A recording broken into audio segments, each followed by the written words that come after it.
우리 교실 하나님의 말씀은 신약성경 요한계시록 16장 1절입니다. 찾으셨으면 제가 봉독합니다.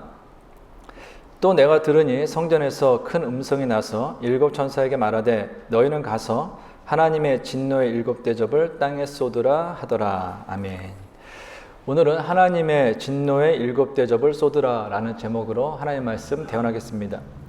하나님께서는 마지막 재앙인 일곱 대접 재앙이 있기 전에 끝까지 믿음을 지키며 승리한 성도들이 하나님 나라에서 승리의 노래를 부르는 장면을 먼저 보여주심으로 성도들에게 어떤 힘들고 어려운 상황 속에서도 핍박과 박해 속에서도 끝까지 믿음을 지키면 그에게 승리가 준다, 영원한 영광이 주어진다 라는 것을 보여주심으로 소망과 위로를 주셨습니다. 그리고 이제 하늘의 증거 장막의 성전이 열리며 그곳에서 일곱 장을 가진 일곱 천사가 나옵니다. 그 천사들은 맑고 빛난 세마포 옷을 입고 가슴에 금띠를 띠고 있었습니다.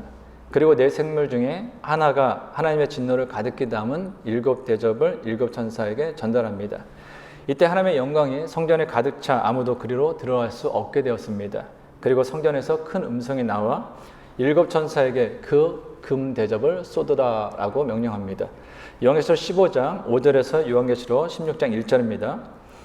또 2일 후에 내가 보니 하늘의 증거 장막의 성전이 열리며 일곱 장을 가진 일곱 천사가 성전으로부터 나와 맑고 빛난 세마포옷을 입고 가슴에 금띠를 띠고 네 생물 중에 하나가 영원토록 살아계신 하나님의 진노를 가득히 담은 금 대접 일곱을 그 일곱 천사들에게 주니 하나님의 영광과 능력으로 말미암아 성전의 연기가 가득 차매 일곱 천사의 일곱 재앙이 마치기까지는 성전에 능히 들어갈 자가 없더라. 또 내가 들으니 성전에서 큰 음성이 나서 일곱 천사에게 말하되 너희는 가서 하나님의 진노의 일곱 대접을 땅에 쏟으라 하더라. 아멘. 그런데 우리가 이 장면에서 좀 특별히 주목해야 할 것이 있습니다.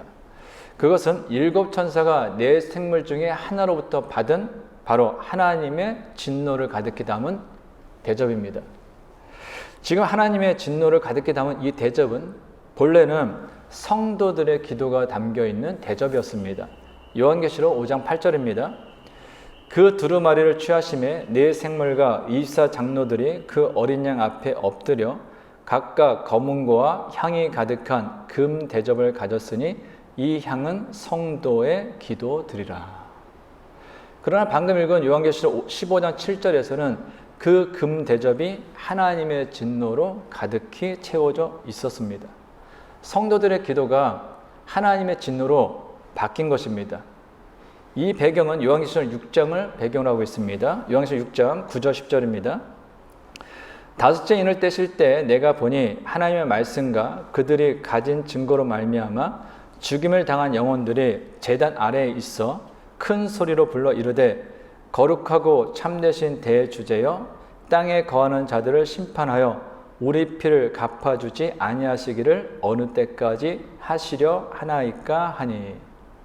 사도 요한은 어린 양이 다섯째 인을 떼실 때에 하나님의 말씀과 그들이 가진 증거로 말미암아 죽임을 당한 영혼들이 제단 아래에 있는 것을 보았습니다.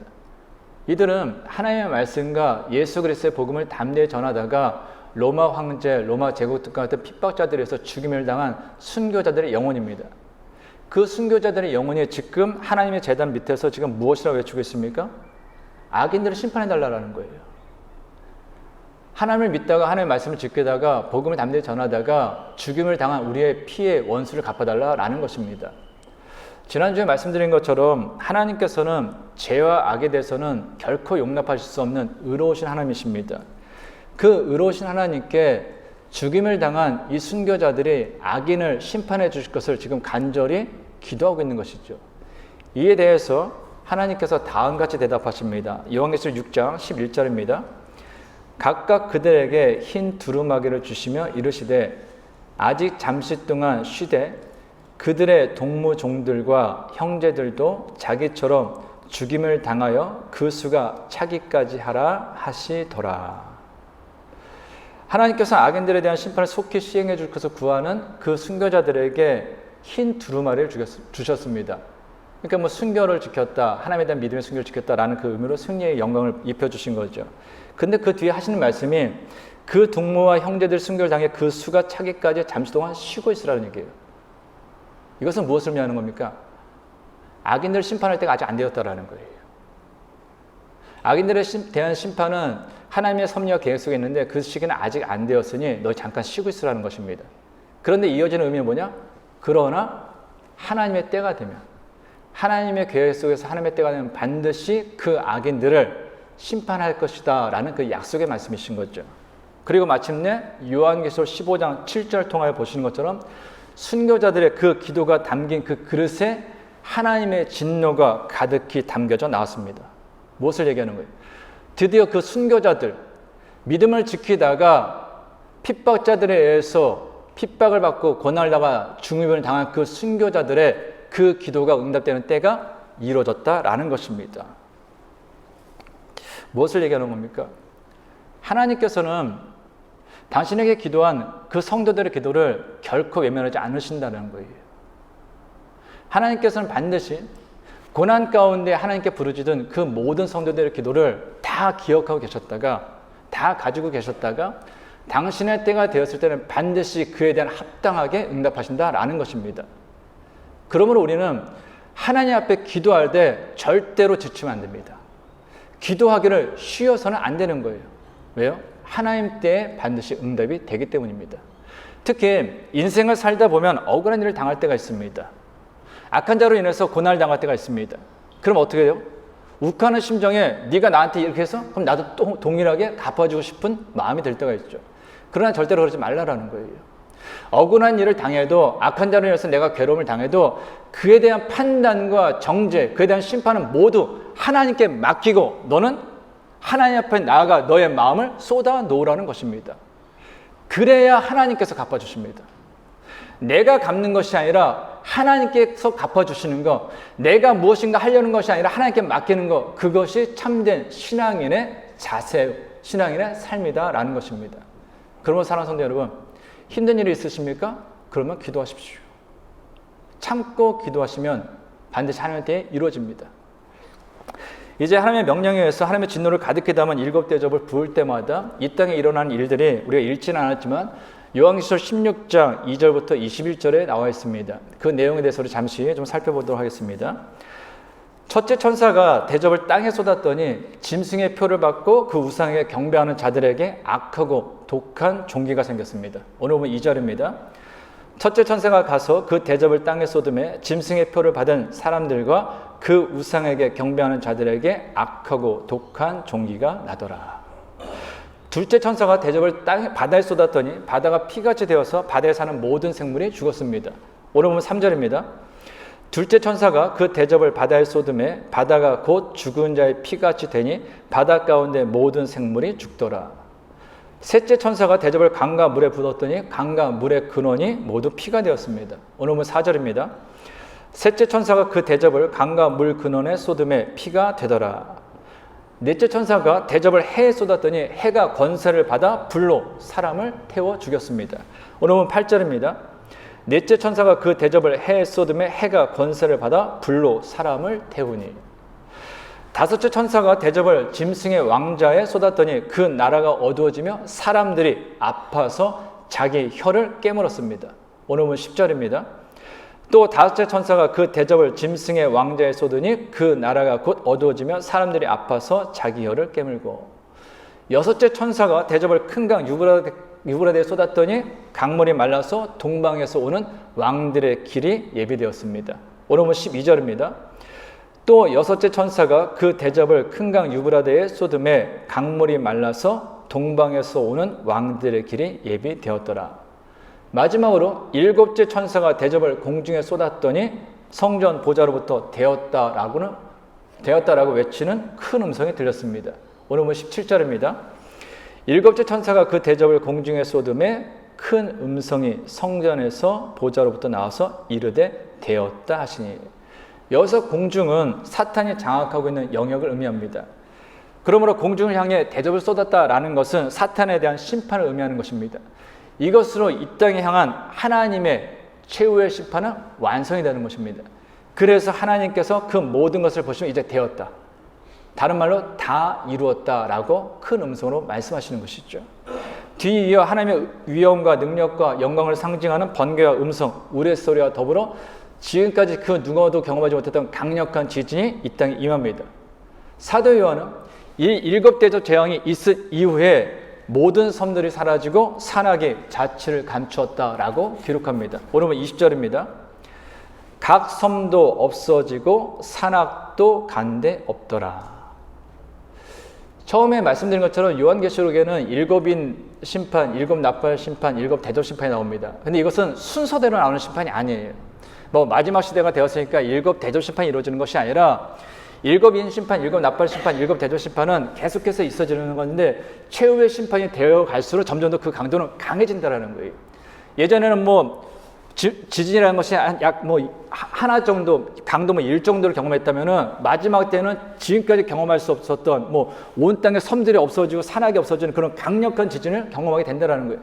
점점 그 강도가 강해져 가지고 인류가 하나님 안에서 최후의 심판을 당한다라는 것입니다. 그리고 최후의 마지막 심판은 바로 이 세상을 주관하고 있던 그 사탄의 멸망으로 끝나는 것이죠. 그렇다면 성도 여러분, 이 마지막 심판이 언제 주어질지 모릅니다. 그건 하나님만이 아시는 거니까요. 근데 만약에 우리가 죽기 전에 살아있을 때 하나님께서 이 땅에 내리시는 그 마지막 가장 강력하고 가장 크고 가장 무섭고 가장 두려워 그 일곱 대접 재앙을 우리가 살아서 경험한다면 성도는 가장 먼저 무엇을 하시겠습니까? 요한계시록에 우리에게 던지는 질문은 바로 이거예요. 이 심판이 있을 때 너희는 무엇을 하겠냐라는 거예요. 성도님은 무엇을 하겠습니까? 저는 아무리 생각해도 두 가지밖에 없어요. 하나님을 찾는 거. 내가 신앙인으로서 목사로서 살아가면서 하나님의 말씀을 듣고 읽고 묵상하면서 전하면서 깨달았음에도 불구하고 그대로 살지 못했던 나의 부끄러운 모습에 대해서 회개할 것입니다. 이거 외에는 아무리 생각해도 없는 거예요. 인류가 망하는데 돈 무슨 소용이 있겠습니까? 인류가 망하는데 지하 벙커를 파고 수는들 무슨 소용이 있겠습니까? 하나님 안에서 하나님의 손 안에서 벗어날 수 있는 건 아무것도 없는 거예요. 그런데 놀랍게도 마지막 재앙이 일곱 대접 재앙에 대해서 기록하고 있는 요한계시록 16장에는 그 일곱 대접 재앙을 경험하고 있는 사람들의 반응에 대해서 다음같이 기록하고 있습니다. 오늘 9절 하반절입니다. 이 재앙들을 행하는 권세를 가지신 하나님의 이름을 비방하며 또 회개하지 아니하고 주께 영광을 돌리지 아니하더라. 오늘은 11절 하반절입니다. 하늘의 하나님을 비방하고 그들의 행위를 회개하지 아니하더라. 오늘은 21절입니다. 21절 하반절입니다. 사람들이 그 우박의 재앙 때문에 하나님을 비방하니 그 재앙이 심히 크미로라. 하나님으로부터 받는 그 재앙이 커요. 너무나 커가지고 말씀드린 것처럼 사람들은 심지어 자기 혀를 깨물었습니다. 내가 이렇게 고통스러우니 내 혀를 깨물고 자살하는 것이 낫겠다라는 거예요. 어느 정도로 고통이 큰 줄 알겠죠. 그럼에도 불구하고 사람들이 하나님 앞에 보이는 반응은 그 하나님을 조롱했다라는 거예요. 그 하나님을 비방했다라는 거예요. 그 하나님을 향하여서 비방하며 자기의 행위에 대해서 회개하지 않았다라는 것입니다. 무슨 얘기예요? 내가 지금까지 안 믿었는데 하나님 나한테 이런 고통을 준다 내가 믿을 것 같습니까? 끝까지 쓸데없는 자존심을 보이는 악하고 어리석은 죄인의 모습인 거죠. 사람들은요 마지막 그 재앙 속에서도 여전히 하나님을 비방하며 여전히 회개하지 않았습니다. 이것이 우리에게 보여주는 놀라운 사실 하나 있습니다. 무엇인지 아십니까? 하나님의 심판이 있는 그 최후의 날에 마지막 날에 사람들이 멸망하는 것은요 죄 때문이 아니라는 것입니다. 사람들이 심판을 받는 거, 사람들이 멸망하는 거 그것은 죄 때문이 아닙니다. 그들이 심판이 받는 이유는 그 죄를 용서하시고 죄인인 그들을 용납하시고 그들을 새롭게 하시는 그 하나님을 받아들이지 않고 그 하나님께로 돌이키지 않기 때문인 거예요. 사람들은 흔히 하는 착각이 죽음으로 모든 것이 끝난다라는 것입니다. 그런데 예수님을 믿지 않든 믿든 관계없이 대부분의 모든 사람들은 죽음으로 끝이 아니라는 걸 알고 있어요. 그래서 종교라는 걸 찾는 거 아니겠습니까? 우리 기독교인들이 이야기하는 거는 죽음은 끝이 아니라 죽음은 그때부터 시작되는 영혼으로 들어가는 통로에 불과한 것입니다. 죽음과 함께 비로소 영원이 시작되는 거예요. 그래서 어떤 사람은 죽음 이후에 하나님 나라에서 영원토록 행복하게 사는 것이고, 어떤 사람들은 죽음 이후에 지옥에서 영원토록 고통스럽게 살게 되는 것입니다. 그런데 잘 생각해 보시면요, 죽음 이후에 하나님 나라에 가는 사람이나 죽음 이후에 지옥에 가는 사람이나 공통점이 하나 있습니다. 무엇입니까? 사도 바울이 로마서에서 얘기하는 것처럼 이 땅에 있는 모든 사람은 다 죄인이라는 거예요. 죄인이라는 것에서는 차이가 하나도 없습니다. 그럼에도 불구하고 어떤 사람은 하나님 나라에서 영원의 행복을 누리고 영원한 영광을 누리게 되고, 어떤 사람들은 지옥에 가서 영원토록 죽고 싶어도 죽지 못하고 고통을 받는다라는 것입니다. 그 차이가 어디서 나오는지 아십니까? 회개예요. 회개를 하였느냐, 회개를 하지 않았느냐, 그 차이에서 죽음 이후에, 아니 살아서 예수님께서 오셨을 때에도 하나님 나라로 갈 것이냐 지옥으로 갈 것이냐 결정이 된다라는 것입니다. 우리는 이혼한 사실을 누가복음 16장에 나오는 예수님께서 하신 거지 나사로와 부자 비유를 통해서 알게 됩니다. 전에도 말씀드린 것처럼 부자는 날마다 최고의 옷을 입으며 날마다 잔치를 벌일 정도로 그 누구와도 비교할 수 없는 최고의 부자였습니다. 반면 거지 나사로는 그 부자의 상에서 떨어지는 부스라기를 좀 먹어서 오늘도 좀 배를 채울까라고 생각할 정도로 가난해도 그렇게 가난할 수가 없는 사람이었습니다. 그런데 죽음 이후에 둘의 인생은 완전히 역전되죠. 거지 나사로는 하나님 나라에서 아브라함 품에 편안하게 거합니다. 그러나 부자는 지옥에 가서 끊임없는 고통을 당하게 됩니다.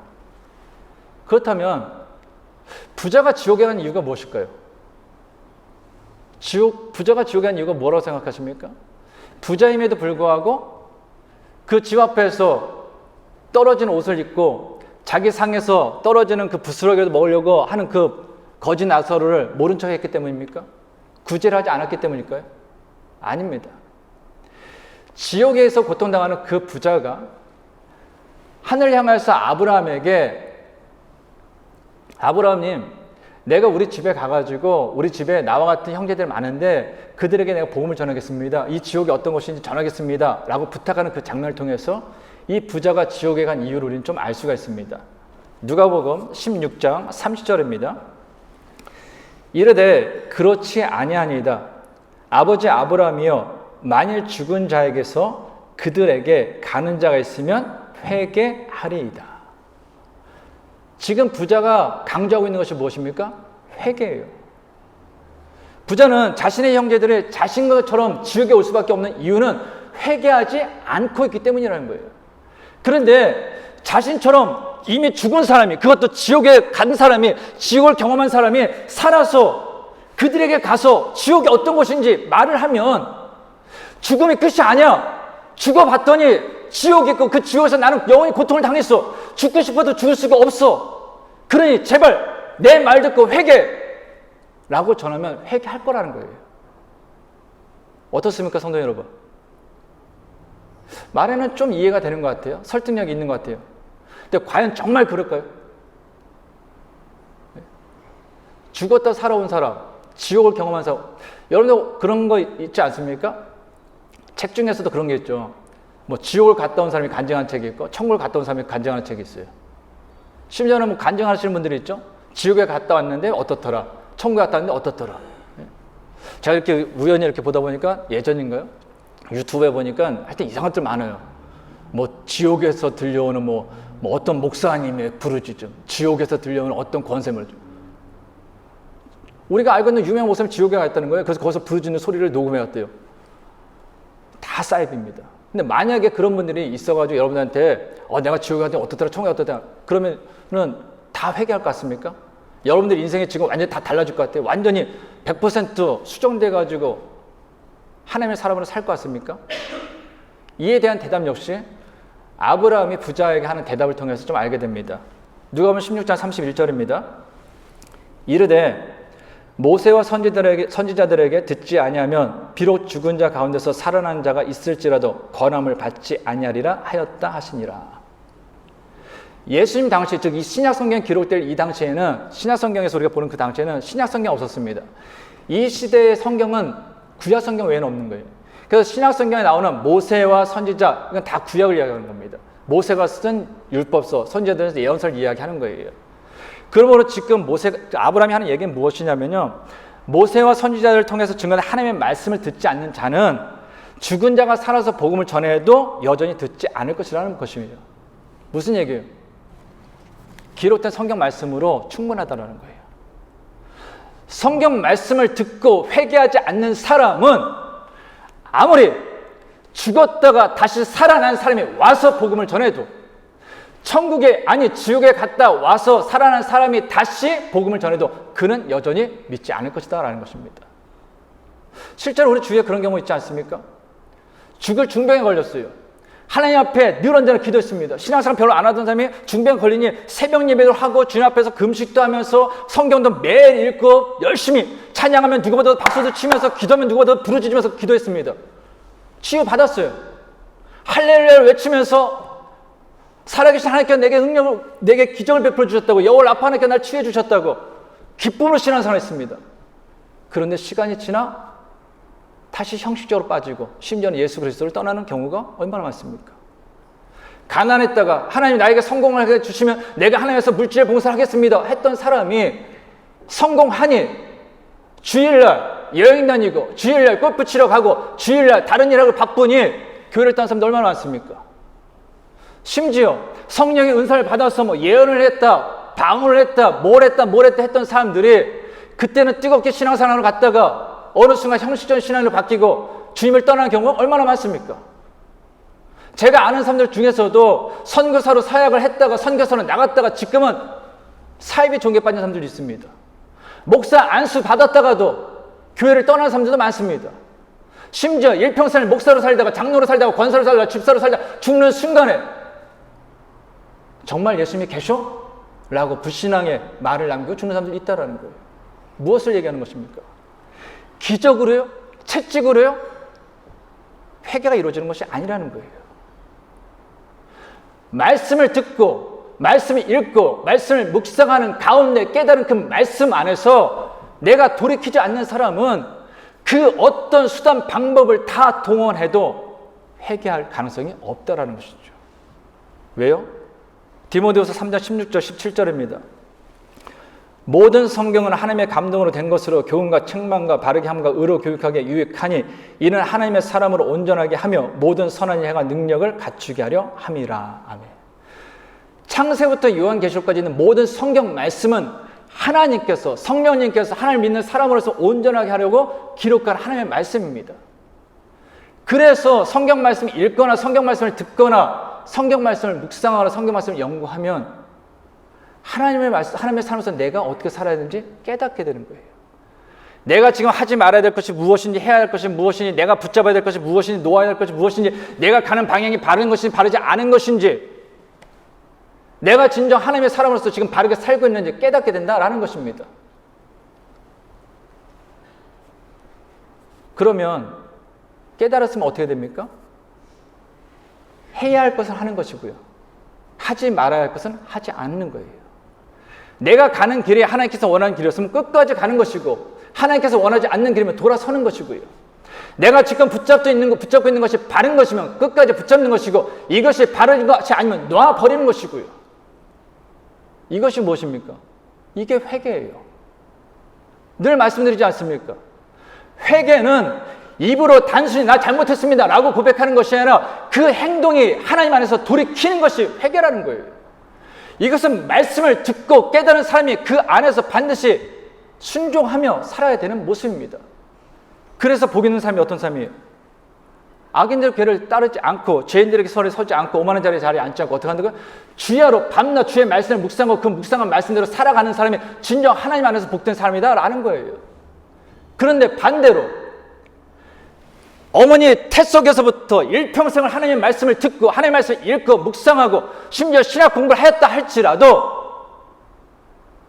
말씀을 통해서 깨달은 대로 살지 않으면요, 하나님께서 하라는 대로 하지 않고 하지 말라는 걸 하고 가라는 대로 가지 않고 가지 말라는 걸 하고 붙잡는 걸 붙잡지 않고 붙잡지 말라는 걸 붙잡고 살면요, 그는 결국 아무리 하나님 말씀에 대한 지식이 있다 할지라도 그 말씀이 그 안에 있다 할지라도 죄인들의 길을, 악인들의 길을 오만한 자의 자리에 여전히 앉아 있으므로 죄를 행할 수밖에 없지 않겠습니까? 이런 사람은 결국 하나님 안에서 영원한 심판을 받을 수밖에 없는 것입니다. 이유가 무엇입니까? 우리가 계속해서 주중에 열왕기상, 열왕기하, 역대상, 역대하를 통해서 이스라엘 수많은 왕들에 대해서 묵상합니다. 근데 공통점이 하나 있죠. 그들이 하나님을 버리지 않으면 하나님께서도 그들을 버리지 않습니다. 그런데 그들이 하나님을 버리면 하나님께서도 그들을 버리신다는 거예요. 근데 하나님을 버렸다, 하나님을 버리지 않았다라는 거의 가장 큰 특징이 무엇이냐? 하나님의 말씀을 버렸느냐, 버리지 않았느냐예요. 즉 하나님의 말씀을 버렸다라는 것은 하나님을 버린 것입니다. 하나님께서 말씀을 통해서 우리에게 깨닫게 해주셨음에도 불구하고 그 하나님의 말씀을 외면했다라는 것은 결국 하나님을 외면한 거예요.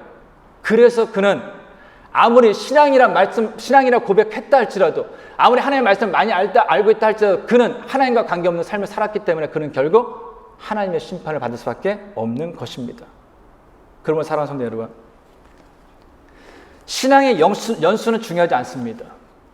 내가 신앙생활을 얼마나 많이 했느냐, 얼마나 많은 성경적 지식이 있느냐 중요하지 않습니다.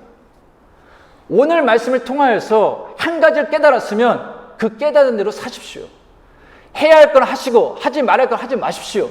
가야 할 길은 가시고 가지 말아야 할 건 가지 마십시오. 붙잡아야 할 건 붙잡으시고 붙잡지 말아야 할 것은 과감하게 놓으십시오. 그래야 성도님들에게 영원한 하나님 나라가 열립니다. 또 한 가지, 아직 늦었다라고 생각하지 마십시오. 하나님께서 사도 요한을 통해서 우리에게 요한계시록을 주신 이유는 무엇입니까? 그러므로 회개하면 기회가 있다라는 거예요. 그러므로 하나님께로 다시 돌이키면 언제든지 기회가 있다라는 것입니다. 그러므로 늦지 말고 돌이키라는 것입니다. 그리고 마지막으로 아직 내 주위에 하나님을 알지 못하는 사람, 하나님을 안다라고 하면서도 회개하지 않는 사람, 그들을 위해서 끝까지 중보기도 하라는 것입니다. 하나님께서 우리로 하여금 아직 하나님을 믿지 않고 하나님께로 돌이키지 않은 그 사람들을 하나님께로 인도하는 복음의 통로로 우리를 이 땅에 남겨주셨기 때문입니다. 바라온데 저와 여러분 모두가 하나님 안에서 말씀을 온전히 붙잡고 말씀대로 행하고 아직 주님을 알지 못하는 그 사람들을 위해서 주님 앞에 서는 날까지 중보기도 함으로 우리 주위에 있는 많은 사람들, 이 땅에 있는 모든 사람들이 주님께로 돌아오는 역사가 있기를 간절히 주님 이름으로 축원합니다. 기도하겠습니다. 하나님 아버지, 하나님께서는 저희의 기도를 모두 들으시고 때가 되었을 때 반드시 응답하시는 분이십니다. 그러므로 어떤 경우에도 의심하지 말고 인내하며 믿음으로 기도하는 하나님의 사람이 되게 하옵소서. 또한 성령님께서 말씀을 통하여 저희에게 하시는 말씀에 순종하여 하지 말아야 할 것은 하지 말고 버려야 할 것은 버리고 잘못된 길로 가고 있으면 거기서 돌아서게 하옵소서. 그리고 아직 하나님을 알지 못하는 사람들과 하나님을 알아도 회개하지 않은 사람들을 위하여 중보기도 하며 그들을 하나님께로 인도하는 복음의 통로가 되게 하옵소서. 예수님의 이름으로 기도하옵나이다. 아멘. 우리 전 다시 일어나셔서 주님 앞에 우리 찬양하며 기도합니다.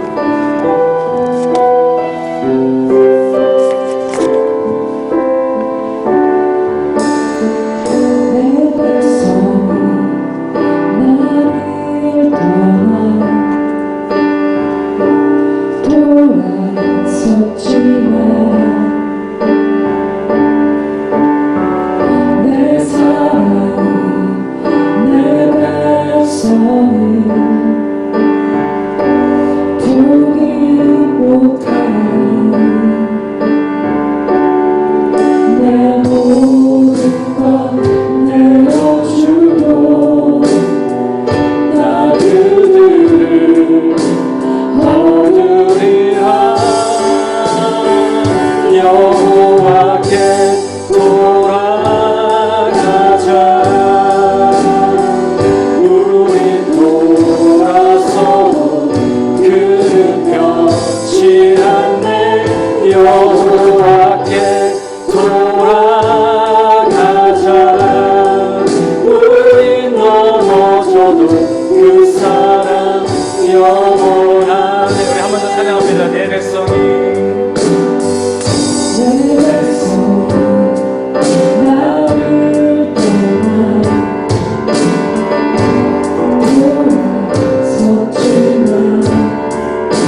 돌아가자.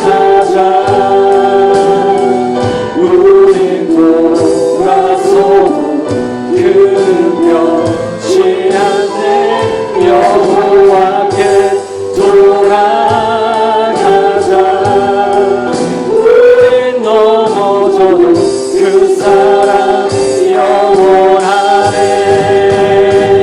사랑은 오래 참고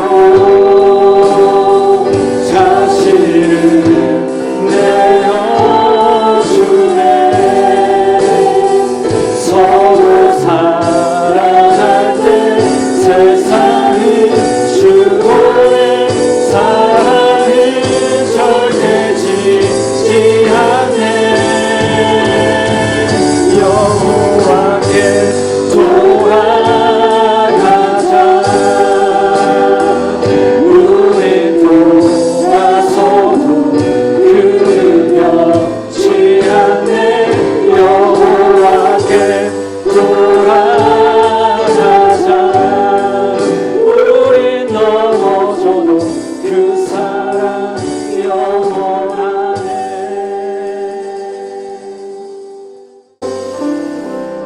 사랑하는 성도 여러분, 우리를 향한 하나님의 사랑은 결코 실패하지도 않으시고 포기하지도 않으십니다. 그래서 오늘이라는 시간을 우리에게 선물로 허락하신 것입니다. 아직까지 이 땅을 참으시며 심판을 뒤로 미루시는 것입니다. 그러므로 성도 여러분, 늦기 전에 돌아설 것이 있으면 돌아서십시오. 하나님의 사람으로서 바르게 살지 않은 것이 있다면 하나님 앞에, 내 자신 앞에 부끄럽지 않은 신앙이 될 수 있도록 돌아서십시오. 그리고 내 주위에 아직 하나님을 모르는 그 많은 사람들이 있지 않습니까? 그들을 위해서 중보기도하는 우리가 되길 원합니다. 우리 시간같이 기도할 때 하나님, 나와 이 땅에 있는 모든 사람들이 온전한 주님의 사람으로 돌아설 수 있도록 우리가 기도하게 해주옵시고, 우리가 살아감으로 빛과 소금이 되게 해주옵소서. 우리 같이 기도하겠습니다. 살아계시옵소서. 하나님 정말로 감사합니다. 하나님께서 섬겨주셔서 우리들 이 땅에서 하나님을 이끌어 주시고, 하나님을 바라보게 해주시고, 하나님을 의지하게 해주시고, 하나님으로 삶을 살게 해주시고, 하나님의 말씀을 듣게 하심을 정말로 감사드립니다.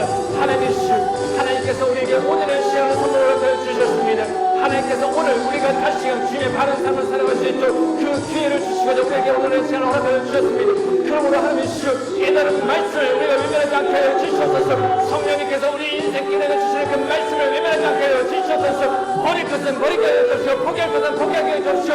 온전히 주께서 원하시는 그 길로 가게 하여 주시오. 하나님의 말씀을 붙잡고 온전히 사는 예가 되게 하여 주시옵소서. 그래서 하나님 앞에 부끄럽지 않은 예가 되게 해주시오. 내 자신 앞에 부끄럽지 않게 해주시오. 오늘 세상 가운데서 빛과 소금의 역할을 감당하는 예가 되게 하여 주시옵소서. 또한 이 땅에 아직 주를 알지 못하는 많은 사람들이 있습니다. 그 많은 내 가족과 형제와 동료와 이 땅에 있는 사람들에서 기도하게 해주시오. 그들과 함께 주 앞에 돌아서고 하나님께 내가 지금 놀라는 보게 해주시오. 하나님께서 구원의 기쁨의 농리를 받으신 예가 될 수 있는 날짜를 간절하옵니다. 그런 하나님이시오, 이 땅에 있는 많은 사람들이 하나님께 예배하신 그 놀라운 복의 은혜를 누릴 수 있도록 주여 인도하여 주시옵소서. 이제는 우리 주 예수 그리스도의 은혜와 하나님의 크신 사랑과 성령의 교통하심이 어떤 경우에도 인내하며 믿음으로 기도하는 하나님의 사람으로서 아직 하나님을 알지 못하는 사람들과 하나님을 알아도 회개하지 않은 사람들을 위하여 중보 기도하며 그들을 하나님께로 인도하는 복음의 통로가 되길 원하는 모든 성도들과 가정과 세워진 기업이 이제부터 영원까지 함께 하시기를 간절히 축원하옵나이다. 아멘.